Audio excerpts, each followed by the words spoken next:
saw your question in the email.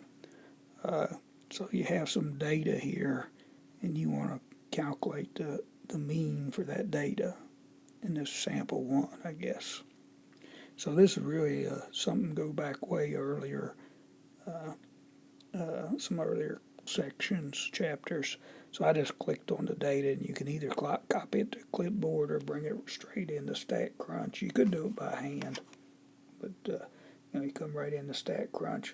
Then if you know how to access this, well, you click on Stat, and then Summary Stat and Column, and this comes up, and then you select your data. It's in Bearer 1 column, and then you select Mean, and you click Compute. And it'll give you a mean for all this data.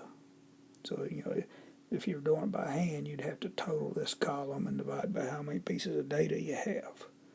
Or you can use StatCrunch or the calculator. StatCrunch is pretty easy since you can import the data straight into it. You don't have to type it in.